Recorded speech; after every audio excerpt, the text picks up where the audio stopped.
Mga ka-TH, no, sa ating paglibot-libot din sa lugaran ni Malitbog, Southern Leyte. So nagbiyahe ta Malitbog, Southern Leyte. Kaya ito'y papuntang Sugod, Southern Leyte. Papunta rin Sugod, Southern Leyte. Kaya ito papunta tong Malitbog, Southern Leyte. So kung sinong malapit dito, mayroon akong ibigay idea, no, sa ating mga ka-TH sa nanonood na YouTube channel. So tandaan mo tong bridge na yan, ang pangalan na bridge na yan, Santa Cruz DBRY ba na 1998. So sa ating mga ka-TH, no, malapit dito sa bridge na yan, to malapit na sa Malitbog. Kung sinong nakaalam, ito mayroong yellow bamboo. For the first time na mayroon ako nakita dito sa tabing daan sa malapit sa Malitbog, no, mga ka-TH. Mga ka-TH, ito po yellow bamboo, sure ball na yan, may laman.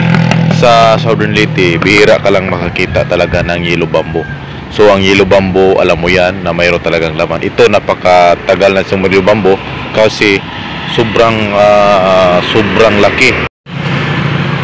So ito yellow bamboo siya, yellow bamboo. So sobrang laki, siguro mga 5 meters mula dyan papunta doon. So napakalaki.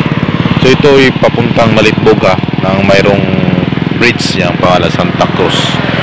So mayroong 20 ba yan. So mayroong mga kapayas yung makikita nyo. So dyan yan, ang laki na, siguro kikita mo talaga na sobrang katandaan kasi napakalaking puno talaga siya. So makikita mo na nakapaglaki talaga. So mga ka-TS, no, sa nanood natin yung channel, so tandaan nyo talaga na ang mga yellow bamboo sa mga ginawa ng Hapon is talagang positive talaga na mayroong laman.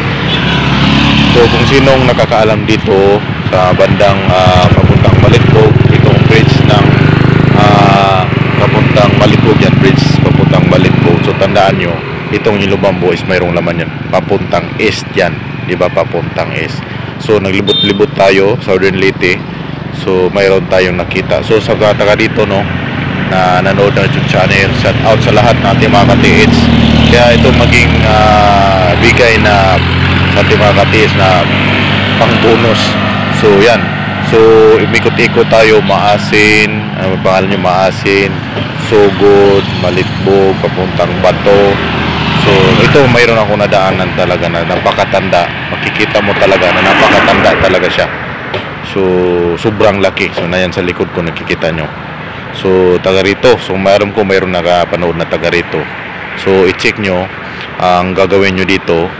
Kung mayroon kayong gamit, i-detect nyo. Pero kung wala kayong gamit, ang gawin nyo, sukatin nyo mula sa puno 3 meters papuntang east.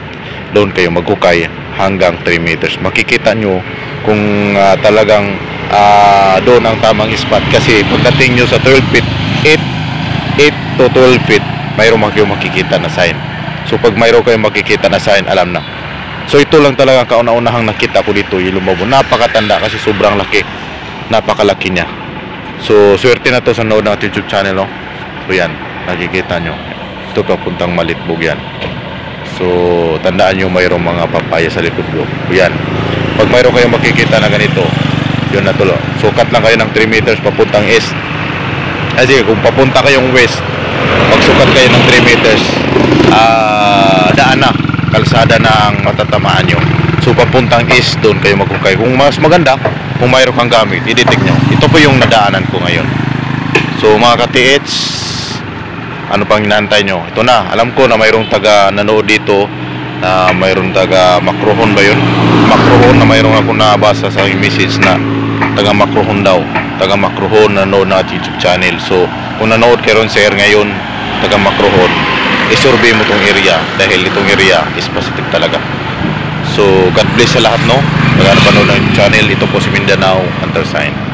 So mga ka-TH, bis ito na ka-istorya dito, nakakausap natin yung nakabahay doon malapit sa yellow bamboo. Matagal na daw yun, matagal na yung yellow bamboo. So dito nag-relax muna tayo. So ating pag-usapan dong na-videohan natin. Umikot-ikot ako dito sa Maasin, Malitbog, kasi sinusurvey ko yung area.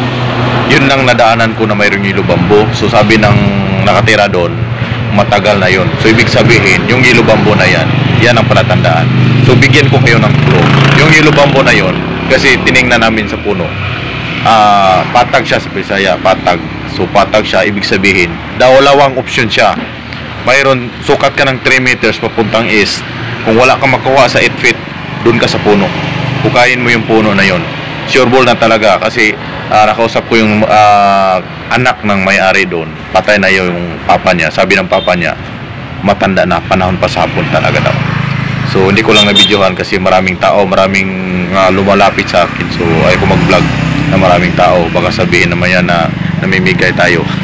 Hindi naman tayo for donation, di ba? So matanda, kung taga Makrohon ba yun or taga Mahablog na taga Subaybay na channel, no? Yan na po, sunggaban mo na yan, sir. Pagkakataon mo na yan, malapit. So bigyan kita ng clue dyan sa puno ng bamboo, pero unahin mo yung sukatin mo muna yung 3 meters. Mayroong litsunan yun, malapit. Yung puno ng Yellow Bamboo na yan, mayroong naglitsun, mayroong litsunan.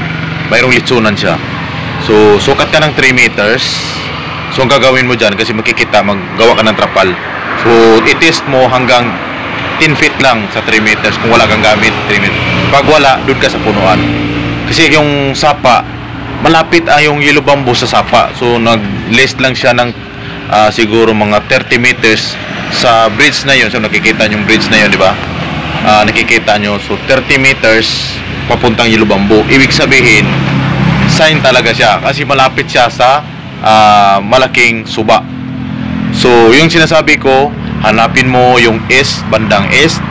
Sukatin mo, doon ka maghukay. Kung wala, under, kasi wala nang ibang sign talaga, wala nang iba. Sabi ng nakatira doon, wala na, gawas yung Yellow Bamboo na yan. So nag-ikot-ikot ako, Maasin, Southern Leyte. Shout out pala sa taga Southern Leyte, no? Nag-ikot-ikot ako, wala akong na ibang nakikita na Yellow Bamboo. Maraming kawayan, bagakay nakikita ako, mayroon pagang takol na bagakay. Nakikita ko, ikot ako sa bundok, nagmotor. So mayroon ako nakitang Yellow Bamboo, yun lang talaga. Isa, nag-iisa. So binidyohan ko kanina, so hindi lang ako nag-video na doon sa maraming tao. So pinuntahan namin, mayroong litsunan. Sa taga Makrohon na taga Subaybay, alam ko, taga Malitbog na mayroong nagsubaybay sa akin, isang pulis. Kernel ba yun na taga Malitbog? Sungkaban mo yan, sir. Sure ball na yan. Basta dalawang option lang ibigay ko sa'yo. 3 meters mula doon sa Yellow Bamboo na yan at sa puno niya. Huwag masyadong idikit. Ang distansya ka lang 1 meter. Basta dyan lang. Sure ball na yan. Kasi nakausap ko yung anak na may-ari is patay na yung papa niya. Sabi na ng anak niya is yung buhay pa niyang papa niya tagang matagal na tao yan. Matagal na talaga. So sa ating mga katiis, nanonood na YouTube channel. So exploring area tayo sa ating mga site kasi naghahanap tayo ng mababaw lang, hindi yung malalim. So ayun ko rin mayroong maraming kasama kasi diyan nagkakaroon ng hidwaan. Tawag nila na kanang pag-abuso ba, kanang gitawag nila o kanang trahidor. Kasagaran kasi sa mga katiits, minsan mas maganda lang yan pag sa umpisa, wala pa. Pero mayroon na kayong makikita, di mo na alam isip niyan, baka mamaya babarilin ka na yan. So sa ating mga katiits, no, kunting ingat lang at explore lang. Yan ang pinakamaganda sa ating mga katiits. Explore mo, huwag masyadong hukay. Kung wala kang gamit, mahirapan ka talaga. Mas maganda mayroon kang gamit. Pero yung nakita natin, hindi natin dinitik, maraming tao. So maraming taong nakatingin sa atin, maraming lumalapit. So sa ating katiis dyan, na lalo sa mga naghahanap ng kayamanan, maging payo ko sa inyo, i-voice muna. Always, kung mas maganda kung malapit sa area mo, okay naman yung malaliman. Basta hindi yung magastos, yung malapit lang sa area mo, malapit sa bahay mo, okay lang yan. Kahit malalim, at least na malapit lang, di masyado magastos, di ba? Bigay ka lang 2 oras, hukay, o bukas na naman. Pero kung malayo sa area, huwag mo na hukay yung malalim, mababaw lang. Tulad nito, nag-explore ako, nakita ko yan. So malayo pang uwian ko. So bukas, alis na naman, papunta naman tayong papunta doon sa Tacloban, malayo na naman. So sa nadaanan ko, no, so sa nanood na YouTube channel, yan na po ang para sa'yo. Kung nanood ka sa ating YouTube channel, congrats para sa'yo na yan. Kaya sabi ko sa inyo, kung gusto mong laging updated sa ating video, mag-click mo yung button bell at yung subscribe button para lagi kayong updated sa ating mga video. para kung saan akong lugar mapunta at madaanan ko, mayroon kong ibigay idea at mayroon akong isasabi sa inyo kung anong mga nakikita ko na positive, lalo na malapit sa area mo. So God bless sa lahat, no? Ito po si Mindanao Hunter Sign.